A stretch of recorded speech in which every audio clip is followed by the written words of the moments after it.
The door had been nailed shut from the inside. Snow had drifted chest-high against the windows, sealing the world out like a tomb. When they broke it open, the cold hit them like a scream held too long.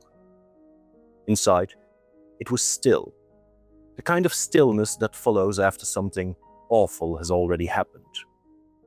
The hearth was cold, but not empty.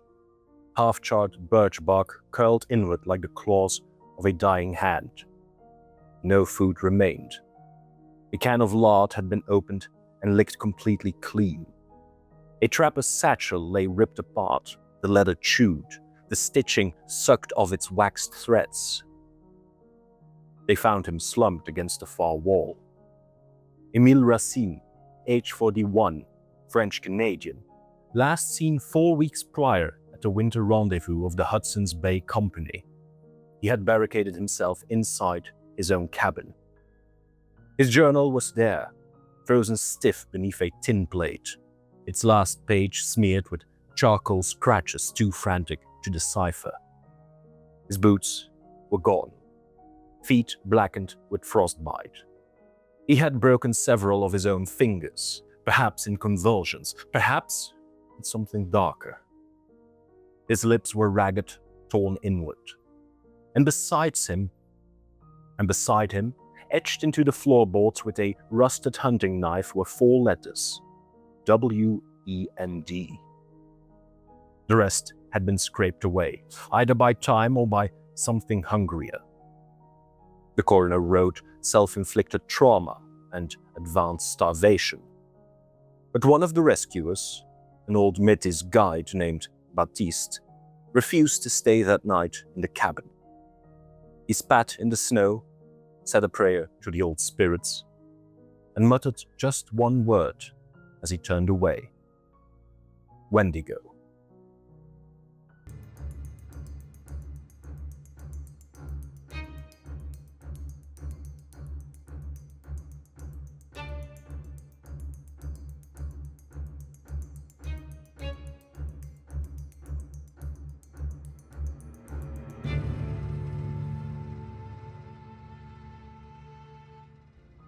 Hey, cat.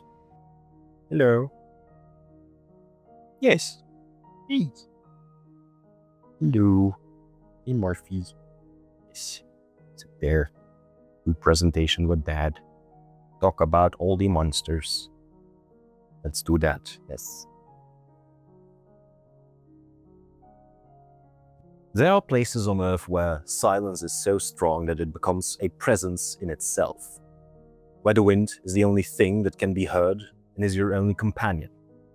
And in the endless snows of North America, beneath skeletal trees and starless skies, something old is said to wander. The Wendigo. Yeah. Little shit. Daddy's trying to record a video. Yes. It is a name passed down in whispers. Even to this day, there is a sort of reverence in the word. It is a word heavy with meaning. For some, it's simply a creature from tall tales.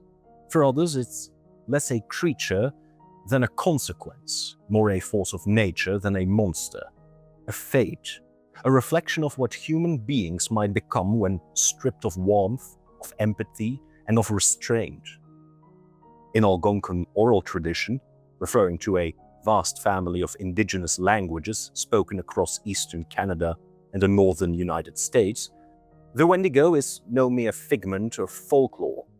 It is the embodiment of imbalance between man and nature, between appetite and morality, between the sacred and the profane.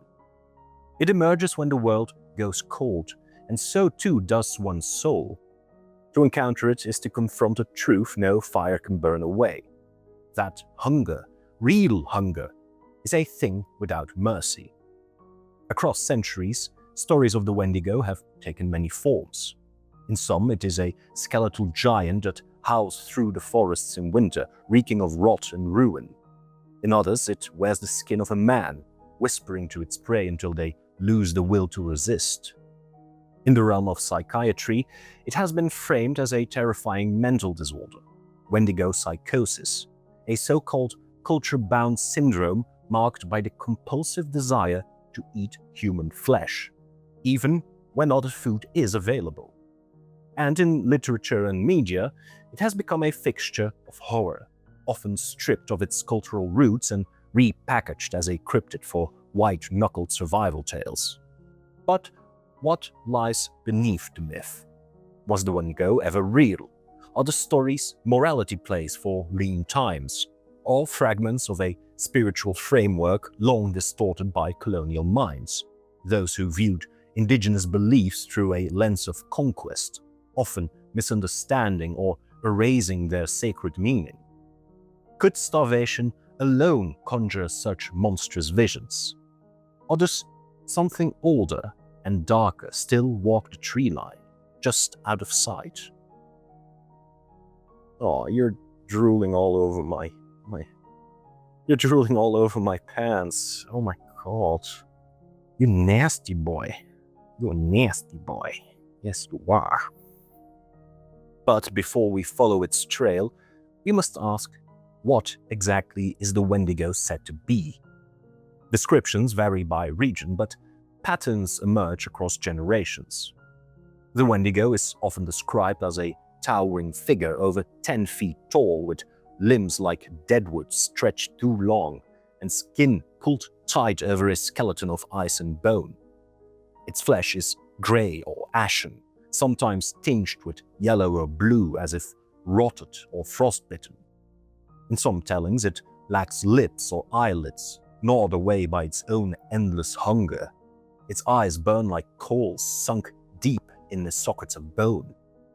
It is emaciated but growing, always starving, always expanding. Among the Cree and Ojibwe, it is said that each human it consumes causes it to grow larger. Yet, it's never sated and it's never whole. Some say antlers or horns sprout from its skull, a detail likely blended in modern retellings from European influences or popular horror fiction. It is not fast per se, but it is persistent. It travels through blizzards without leaving scent or warmth, and its voice is often described as a wind-borne whisper, able to call to the weak or desperate, luring them out into the snow. It may even mimic the voice of a loved one, and it may breathe into your dreams. Its powers... Yep, there goes my remote. Its powers, if such they can be called, are not physical strength alone, but psychological erosion. It waits, it tempts, it watches, and in some stories it possesses, entering the body of a man or woman like frost entering the cracks of wood. Above all else, it feeds on human flesh. But not only that, it feeds on isolation, grief, imbalance in the soul. It is hunger made animate. Today, we descend into the snow-draped legacy of this fearsome spirit. We will trace its origins among the Ojibwe, Cree, and Innu peoples, three of the largest Algonquian-speaking nations, whose traditions have preserved some of the clearest accounts of the Wendigo myth. We'll examine historical encounters, alleged possessions, and the grim logic of hunger taken to its final consequence. And we'll confront the disquieting idea that perhaps the Wendigo was never just a creature at all, but a threshold, one that, once crossed, can never be uncrossed. And the question that lingers, like a breath in frost: what would you become if the hunger was loud enough? Welcome back to Mythos Insights. What would you become if you grow too hungry? What would you do if you are hungry? You would eat everything and everyone. Yes, you do. You would eat all of the things. Grabbing my remote. No, stay seated, stay seated.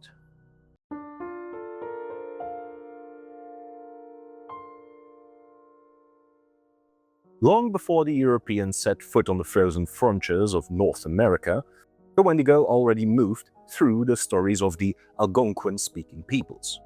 But to understand what the Wendigo threatened, we must first understand what it stood to unravel. Stretching from the dense birch forest of the Great Lakes to the wind-scoured tundra of the subarctic, The ancestral homelands of the Cree, Ojibwe, Innu, Naskapi, and Saulteaux covered thousands of miles of varied terrain. These were living landscapes, thick with rivers, caribou herds, medicinal plants, and sacred places passed down through generations. Communities moved with the seasons, following fish migrations and game trails. Winter brought trapping and storytelling. Summer, the gathering of wild rice or berries. Birch bark canoes threaded waterways that served as both highways and lifelines. Tools were carved from bone, sinew, and stone. Elders taught young ones not only how to hunt, but how to listen to the land, listen to dreams, and listen to one another. And central to it all was the idea of balance, reciprocity. A moose was never taken without a word of thanks. A fire was never lit without regard for its smoke. A man did not live for himself alone, but for the circle, a concept both literal and spiritual, denoting family, clan, and all living things. In such a world, harmony was both a virtue and a necessity, because when winter came in earnest, when the snow drowned the trails and the sky locked into silence, survival became a communal act. One cache of dried meat could mean the difference between life and death. And so, to hoard food, to lie, to betray one's kin in secret was not merely selfish. It was a rupture in the spiritual order. It was a betrayal. It was a summons. To the Cree, Ojibwe, Innu, Naskapi, and Saulteaux, the Wendigo was more than a tale. It was a presence and a warning, a spiritual reckoning against excess, selfishness, and the desperate violence that starvation could summon. In these cultures, survival in winter demanded not only cunning and endurance, but harmony. The community lived or died together. One man who hoarded food, who betrayed his kin, or who turned to cannibalism in secret, risked more than public shame. According to these people, he risked transformation. The Wendigo served as a boundary, the point of no return where you turn your back on your family, tribe, and society. To cross that threshold was to become something other, something else, something cold. In its oldest form, the Wendigo was not always seen, but it was felt. It took the form of an invisible corruption, a parasitic force or spirit that could slip into the hearts of people during long nights alone, or whisper through dreams when the wind moaned through brittle trees. The spirit would strongly influence or even take over their victims. Most Wendigos, the old stories tell us, began as people corrupted by this spirit. This idea that a man or woman could become a Wendigo was not just terrifying, it was practical. During long winters, when the snow would not melt and the game would not return, communities feared not only the cold, but one another. In other, later traditions, it did take a shape of its own, mostly a towering skeletal figure with eyes for a heart, its breath stinking of rot and old blood, its limbs stretched thin by starvation and gluttony alike. The stories shift from region to region. Among the Ojibwe and Eastern Cree, the Wendigo was said to grow with every person it consumed, grotesquely stretched by hunger, yet always emaciated, always starving, and always hunting. In recent times, Ojibwe author and linguist Basil Johnston helped preserve Wendigo stories with depth, dignity, and cultural clarity. A survivor of Canada's residential school system, Johnston wrote not to sensationalize but to protect the meaning behind the myth. For him, the Wendigo was a metaphor, a reflection of imbalance, the soul untethered from community, from generosity, and from restraint. He described the creature in graphic terms: emaciated, diseased, reeking of decay. But to Johnston, the true rot was never in the flesh. It was in the spirit consumed by greed. In the next chapter, we'll go over some of the figures that make a part of the Wendigo myth. Together, these figures, fiddler, Swift Runner, the Jesuits, form a mosaic of meaning. The Wendigo is more than a myth confined to winter tales or horror fiction. It lives at the fracture point between survival and collapse, between law and law. Once it was seen as a spiritual affliction, then treated as a madness, and now remembered perhaps as a warning. Not just a warning that waits in the woods, but what awakens within us when the world turns cold.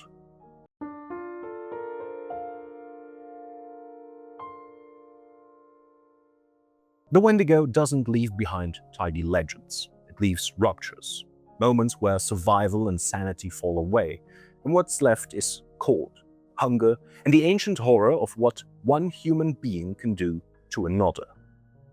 What follows are not myths passed around campfires, but documented events, criminal cases, missionary journals, and communal memories. They emerge from the margins of history, often misunderstood, sometimes dismissed even, but always carrying the same refrain. Something went wrong in the snow. The first tale is that of Swift Runner. In the winter of 1878-79, a Cree trapper named Swift Runner confessed to killing and consuming his entire family while only miles from emergency provisions. His was not a tale of desperation alone. He had food within reach. His behavior, his visions, and his uncontrollable hunger were seen by many as a sign of Wendigo possession. His subsequent trial and execution marked one of the most chilling documented cases of this kind. The winter was cruel that year. In the boreal forest, the vast evergreen wilderness that stretches across Canada's northern latitudes, north of Edmonton, the rivers froze early and the game grew scarce. Swift Runner, a Cree trapper, set out with his wife, 6 children, and brother for a winter hunting camp. They never returned. Come spring, Swift Runner appeared at a Catholic mission alone. He was gaunt, yes, but otherwise well-fed, showing no signs of impending starvation. But he claimed his family had starved to death. Something in his condition didn't add up to local authorities. He didn't look like a man who had barely survived while the rest had perished. The priests of the mission grew suspicious, and when pressed, Swift Runner became evasive and eventually agitated. Official authorities were summoned, and after hearing Swift Runner's story, they wanted to verify it. A search party located the family's camp, and what they found there would haunt them for the rest of their lives. In that camp they had found gnawed bones and skinned skulls, split femurs blackened by fire, fragments boiled clean of marrow. When confronted with this evidence, Swift Runner confessed, not in a fugue or panic, but with eerie composure. The winter of 1878-79 was harsh, yes, but not unprecedented. Swift Runner had been a guide for the Northwest Mounted Police and knew the land well.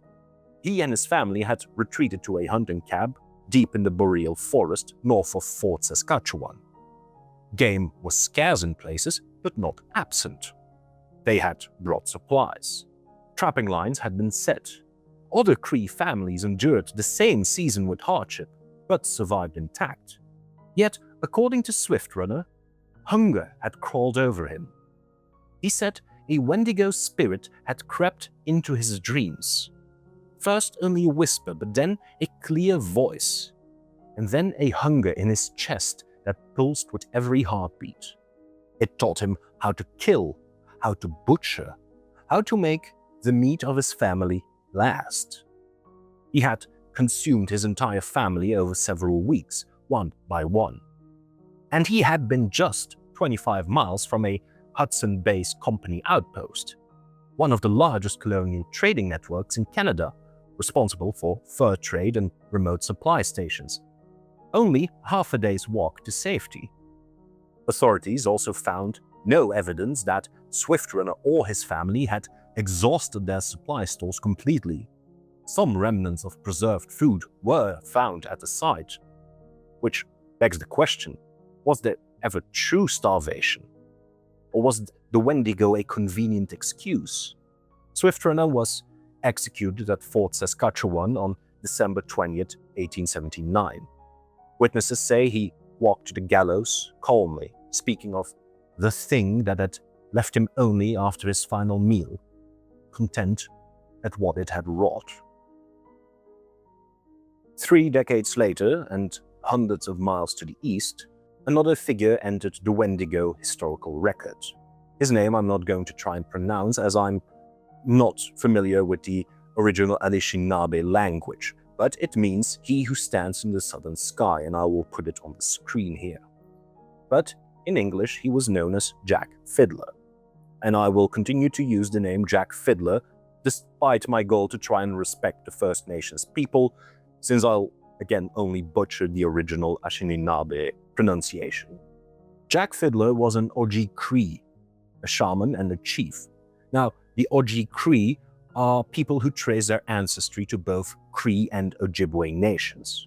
Like I said, he was a shaman and chief, and Fiddler was revered in his community for his spiritual knowledge, particularly his power to confront and fight off Wendigos. He was a guide and guardian to his people in that regard. However, while that description might evoke the image of a stalwart warrior stalking its prey in the dark woods, battling evil monsters to safeguard his kin, the truth is less glamorous. Unlike this fantastical tale of a monster hunter clearing the woods, Fiddler's encounters were with those allegedly already contaminated by the evil spirit of the Wendigo, and were in the process of turning. Over his lifetime, Fiddler claimed to have destroyed 14 Wendigos. In reality, he ended the lives of at least 14 people affected by perceived Wendigo possession, or on the verge of becoming one. Truth be told, these were not ambushes or cold-blooded murders, but ritual killings, always performed with the community consent, often involving relatives who feared what their loved ones were becoming, or even at the alleged possessed's own request. To Fiddler's people, these acts were spiritual medicine. It was a way to prevent their people from succumbing to a fate worse than death, to safeguard their spirits. To the Canadian legal system, though, it was just murder.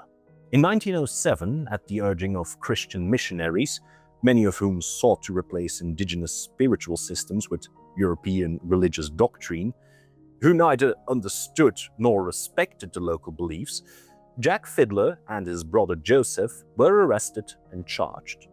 The court made no room for spirits or their beliefs. Jack Fiddler did escape custody and took his own life in the forest before trial. Joseph remained behind bars and was sentenced to life imprisonment, and died in jail just days before news of his pardon arrived. To our Western sensibilities and insights, the acts of Jack and Joseph Fiddler might seem barbaric and inspired by religious zealotry or misguidance. Yet, who are we to judge a community and a society that has lived by different standards for centuries? To their own people, they were not killers. They were guardians of balance, facing down an affliction and a, to them, very real threat that defied colonial logic. And only because we didn't understand the reasoning, didn't want to understand the reasoning behind their actions, did we condemn them as being monsters themselves. One of the earliest written records of the Wendigo comes from 1661, when Jesuit missionaries in New France compiled the Jesuit Relations, a series of detailed, often vivid reports sent back to Europe, chronicling indigenous life, customs, and, of course, conversions to Christianity. In one account, missionaries describe a mysterious affliction among northern tribes, men seized by a hunger for human flesh, devouring friend and kin alike. Their report, part ethnography, part horror story, blurs the line between spiritual illness and physical threat. In the winter of 1661, Jesuit priests working in what is now Quebec documented a harrowing report. A group of indigenous men had been sent northward to make contact with distant tribes. What returned was a collection of stories of hunger that overpowered reason. The event was preserved in the Jesuit relations and sent back to Europe. The priest described an ailment that afflicted the men of the northern tribes. Not fever or madness, but a hunger that distorted both body and mind of those inflicted. They turned on their own. They were executed quickly and without ceremony by their companions. The Jesuits called it a form of lunacy, but noted that local tribes had specific names for the condition, rituals to prevent it, and grave taboos to keep it at bay. The report concludes, "This makes them so ravenous for human flesh that they pounce upon women, children, and even upon men, like veritable werewolves. The more greedily, the more they eat." The implications linger still. The hunger grows with feeding. Other whispers in the snow, beyond the cases that made the archives, are fragments, less formal but no less chilling. A trapper in 1933 vanished near Lake Abitibi. All that was found was a bundle of carved bone talismans and a weather-stained scrap of paper reading "Voices in the Pines." A prospector in 1944 fired blindly into the woods, claiming he saw something too tall for a bear. Days later, he was found raving in his tent, frostbitten, with the word Wendigo, an alternate Algonquian spelling of Wendigo, scratched in the snow. A psychiatric patient in the 1960s, recently relocated from northern Ontario, refused all food. He would only whisper of becoming bones. Now, each of these last counts is fragmentary. Each could be dismissed, but taken together, they begin to resemble a shape, one glimpsed just beyond the tree line, a shape that may wear human skin.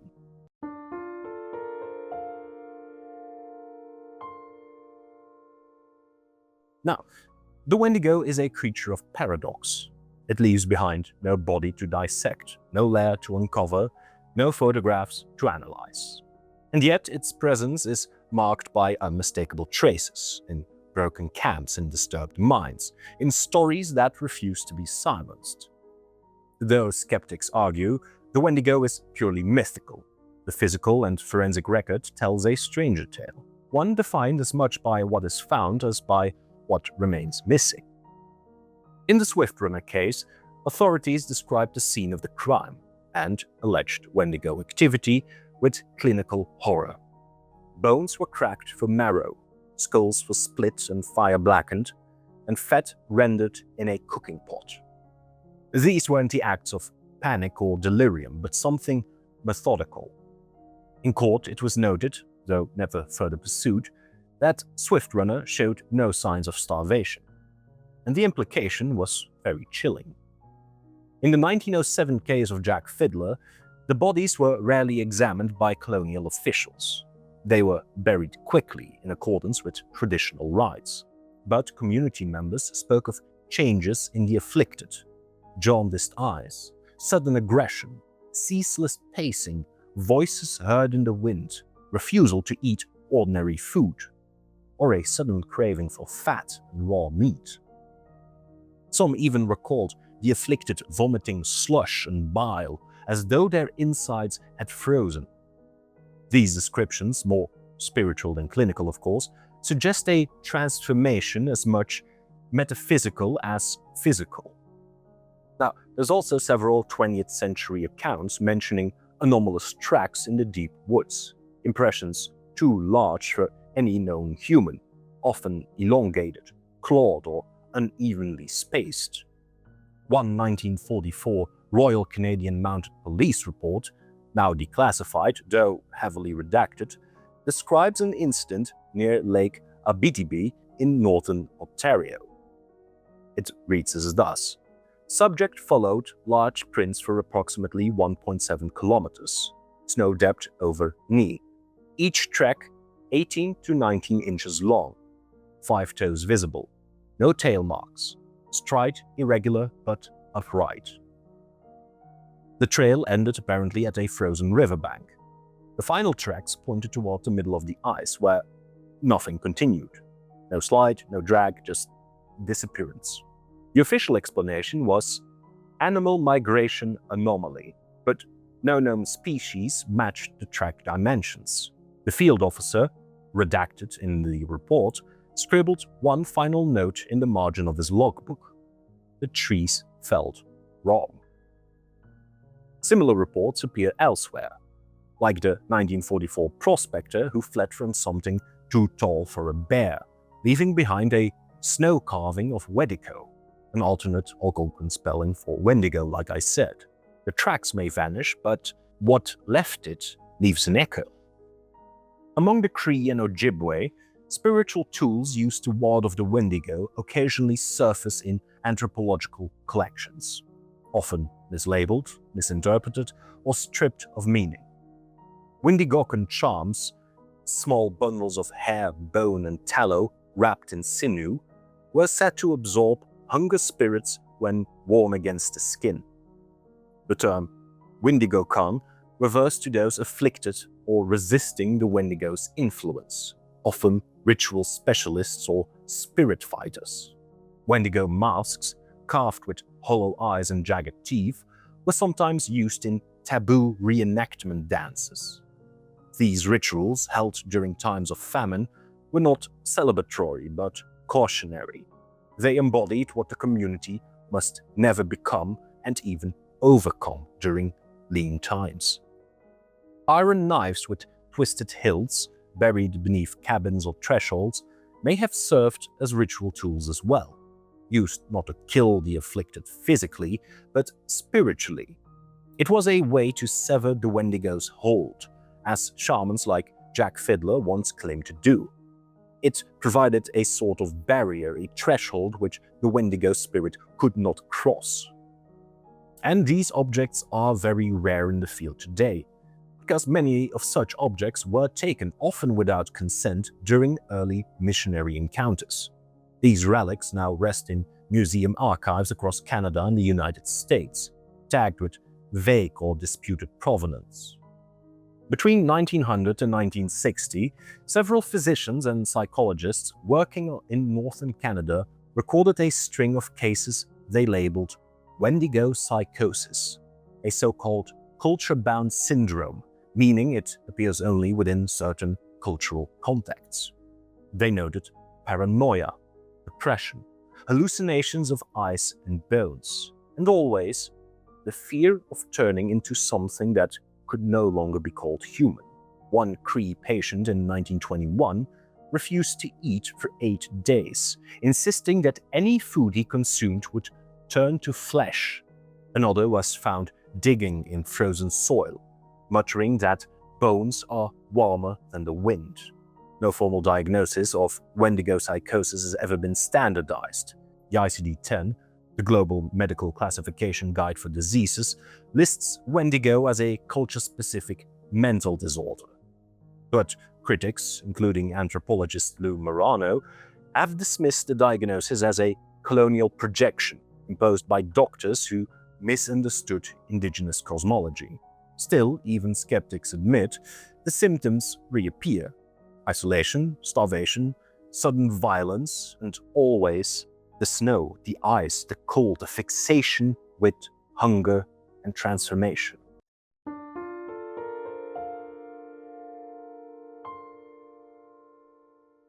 What then is the Wendigo? It has been called a monster, a spirit, a psychosis, a metaphor. And yet, the more one studies it, the more it resists any fixed shape, just as the snow resists footprints for very long. There's multitudes of theories, all relatable in some way, yet none capturing the whole of the Wendigo phenomena. First up though, how did the Wendigo come to be pictured the way it is today? Towering, skeletal, antlered. Some folklorists suggest these features may be metaphorical, not literal. The Wendigo's gaunt frame mirrors starvation itself, a body reduced to hunger and bone. Its height may reflect its growing greed. In Cree and Ojibwe lore, each act of cannibalism causes it to grow, grotesquely stretched by its own excess. The smell of decay, a reflection of the rot inside. Others argue that these visual traits may have emerged from misidentified wildlife even. In the deep forests of Canada, a bull moose in winter, emaciated, diseased, antlered, can appear disturbingly alien when encountered in a snowstorm. Bears suffering from mange or starvation have been mistaken for other monsters before. The too tall for a bear figure mentioned by the 1944 prospector might have been exactly that. A bear, risen on hind legs, its fur falling off in sheets, howling with pain, and adrenaline will do the rest. Still, others point to hallucination. Starvation, frostbite, and prolonged isolation in winter conditions are all known to induce vivid visions. Symptoms include anxiety, disordered thinking, auditory hallucinations, and feelings of being watched.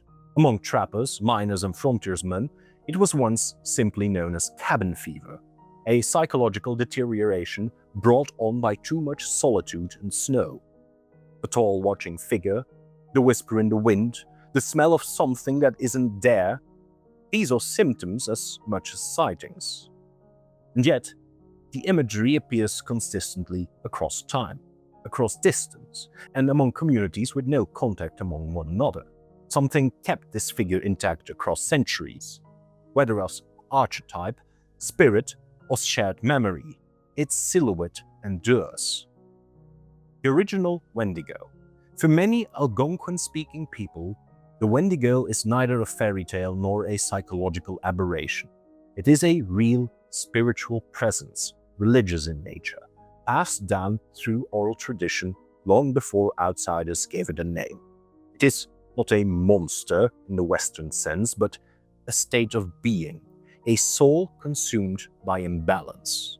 One becomes a Wendigo not by transformation of the flesh, but by a spiritual rot and decay. Greed, selfishness, gluttony, and the violation of communal taboos, especially cannibalism, create an opening through which the Wendigo spirit enters. Some stories describe the moment of possession as a chill in the blood, a sudden loathing of cooked food, or the onset of an unnatural hunger that replaces all love and empathy. From there, the person begins to change, not always physically, but in mind, in voice, in eyes. You could say that this is a sort of possession by an outside force like we know from demonology. But in indigenous cosmologies, the Wendigo is not a demon in the Christian sense. It is not a rebel against a deity, nor a tempter cast from heaven. It's a consequence, a force unleashed by imbalance from nature. Many First Nations spiritual frameworks are built around principles of reciprocity, moderation, and respect between humans, animals, spirits, and the land. The Wendigo emerges not as a supernatural invader, but as the result of one breaking that sacred contract, that sacred covenant. It is what happens when a man eats more than he gives, when he cuts down more trees than he replants, when he hoards while others starve. It is, in theological terms, a self-made curse. By this logic, the Wendigo itself is not evil in absolute sense. It is but a reflection, a judgment of the person who is evil. Not because it punishes, but because it reveals what was already inside that person.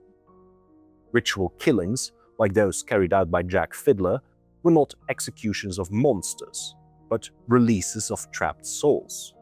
Mercy, as understood in an older and different world from our own. In modern times, Algonquian people have changed the meaning of the Wendigo to that of an allegory. For most modern indigenous scholars, the Wendigo has grown far beyond its original folkloric roots.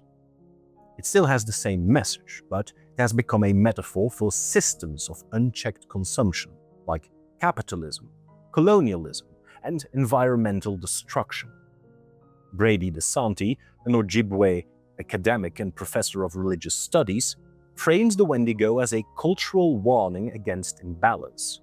Those who take more than they need, land, resources, and lives, become like the Wendigo, hollow, consumed by greed, destroying not only themselves but the communities and ecosystems around them. Author Louise Erdrich, in her novel The Roundhouse, invokes the Wendigo not as a beast but as a rapist, someone whose desecration of the sacred demands violent exorcism.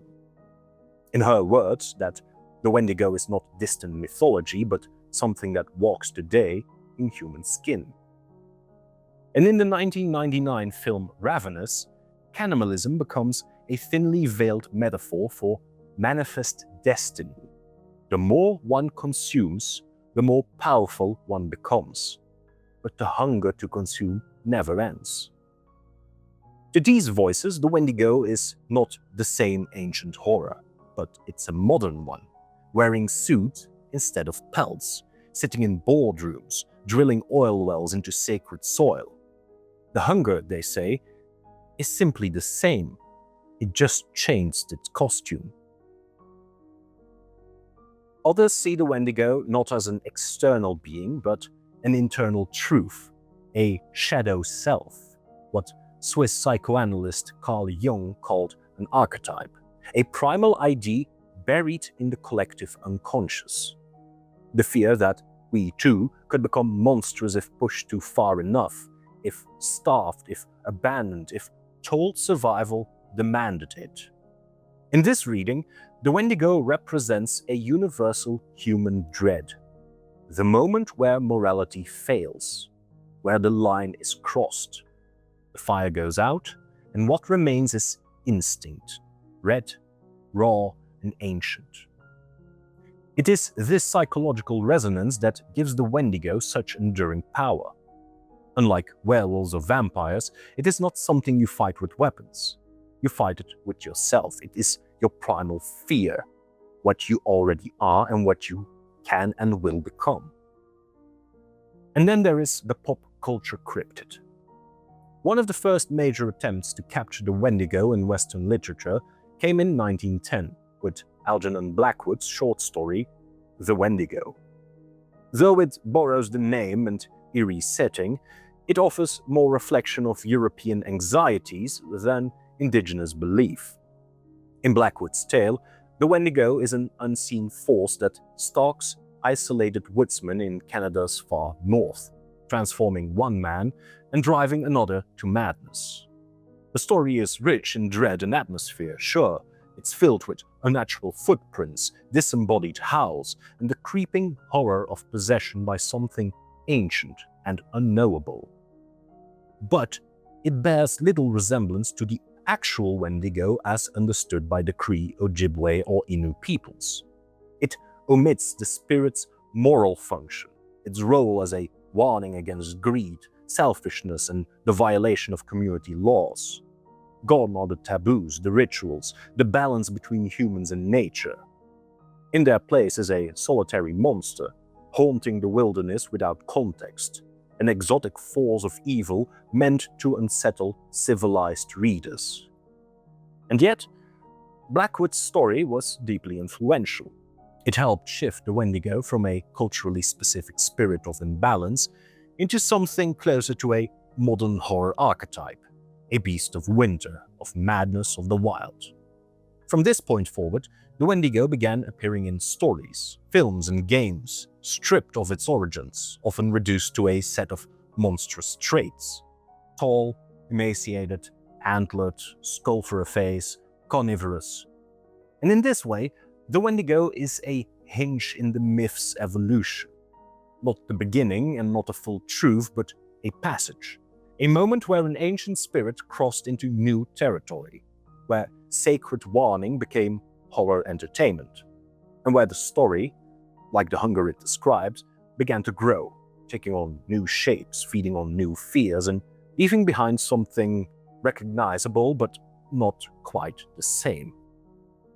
In the past century, the Wendigo has been absorbed into Western horror as a kind of supernatural boogeyman, usually stripped of its cultural nuance. In the series Supernatural, Season 1, the Winchester brothers have an encounter with a Wendigo while looking for their missing father. In the game Until Dawn, Wendigos are twisted humanoids born of cannibalism on sacred land. In Marvel Comics, Wendigo is a silver-haired beast cursed by its hunger, often seen fighting the Incredible Hulk. In the 2021 movie Antlers, it takes on a deer-like form with glowing heart and rattling breath, a ghost of greed given flesh. But these portrayals have drawn criticism. You could say, yes, but these last few examples did draw from the original source material. Yet, scholars like Francesca Amy Johnson argue that using the Wendigo as a generic horror villain, especially by non-indigenous creators, amounts to cultural appropriation. It turns a once sacred warning into a jump scare. It flattens indigenous worldviews into exotic terror, all the while casting the savage spirit as the enemy to be defeated by modern and usually white protagonists. As Johnson writes, the Wendigo trope has become a villain for white protagonists to defeat repeatedly, misappropriating, discarding, and demonizing the indigenous culture the myth comes from. There is, she argues in her paper, a deeper horror in this erasure than in the creature itself. Another theory, in the liminal space between folklore and belief, some paranormal theorists offer another possibility, that the Wendigo is a tulpa, a thought form believed in Tibetan mysticism to manifest physically through focused belief and emotion. In this view, centuries of storytelling, ritual and terror may have brought something into being, not flesh and bone, but a presence, a shadow in the cultural consciousness, real enough to move hearts, drive madness, and leave marks in the snow. If enough people believe in a spirit of hunger, does that spirit begin to believe in itself and become real? The Wendigo is uniquely rooted in the Algonquian world, but its shape echoes across continents. In other mythologies, we find similar beings, embodiments of consumption, taboo, and spiritual ruin. Among the Athabascan people of the Pacific Northwest, there is the Wet'sugi, a cannibalistic creature or person possessed by ancient knowledge, corrupted by the pursuit of power. Like the Wendigo, the Wet'sugi represents someone who has broken sacred laws, often by isolation, greed, or hubris. In Norse mythology, the Draugr, an undead revenant, haunts the icy graves of the dishonored dead. They are gluttonous, hostile, and often linked with cursed hunger or envy of the living. In the Himalayas, Yeti lore, while often depicted as a physical creature today, originally bore traits of punishment and sacred boundaries, violators of spiritual terrain, just like the Wendigo does. Each culture, it seems, has birthed a sort of monster that wears starvation, cold, and the violation of natural law as a skin. But while these figures haunt graves and cursed lands, the Wendigo haunts a choice. It is not merely undead, it is undone by decision. A punishment not for dying, but for consuming. Wendigo psychosis remains one of the most debated topics in cross-cultural psychiatry. Some researchers, especially in the mid-20th century, argued it was a true mental illness, unique to indigenous populations in boreal environments. The diagnosis was included briefly in the psychiatric literature as a culture-bound syndrome. But others warned that what colonial psychiatrists called delusion by outsiders may in fact have been misunderstood expressions of cultural and spiritual distress. In 2004, James B. Waldron, an anthropologist of indigenous mental health, wrote, "Wendigo psychosis may well be the most perfect example of the construction of an aboriginal mental disorder by the scholarly profession. It underscores how constructions of the aboriginal have taken on a life of their own. In other words, perhaps no one was ever psychotic. Perhaps they were seen as dangerous, inconvenient, or unchristian and labeled accordingly. Yet, it does not entirely erase the symptoms observed and recorded. The fasting, the hallucinations, the dread of cannibal transformation. If not psychosis, what then? Cultural stress, spiritual crisis, something between the real and the mythic? One haunting theory suggests that Wendigo psychosis may not have been a sickness at all, but a ritualized role. That the afflicted were not insane, but chosen, made into warnings, a grim performance meant to externalize fear and exercise it so the rest of the community don't have to deal with it. Now, all of these interpretations do not contradict, they converge. It could be a bit of everything. Like snowflakes, each one reveals a different facet of the same storm. As through them, we begin to glimpse what the Wendigo truly is and what it reflects.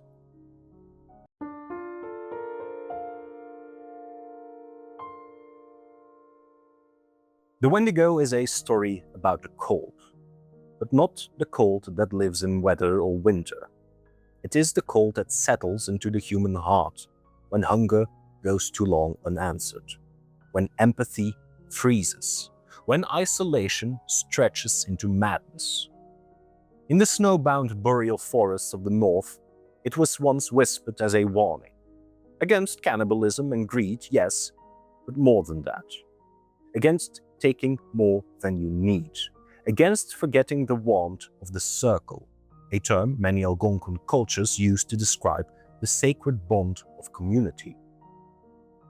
A warning against letting the world shrink down to you alone. The Wendigo is not only a thing that feeds, it is a thing that spreads through greed, through silence, through the small, selfish choices made when no one is watching. That is why it endures. That is why it waits. Because the Wendigo, ultimately, is a question. What happens to a person who gives in to hunger, any hunger, without limit? Is it a spirit that possesses us? Or is it a reflection, waiting in the mirror for the fire to go out? We live in a world still haunted by Wendigos, where profit outweighs people, where silence defeats violence, where taking becomes an instinct. Everywhere we devour without giving back, the old spirit stirs. And in this light, the Wendigo is not dead, it's not a monster somewhere off in the woods. It is evolving. Some Wendigos wear faces you've seen before. They close boardroom doors, they write policies, they starve the world and call it progress. And as long as there are winters, true winters, the kind that test your soul, there will be stories of footsteps in the snow.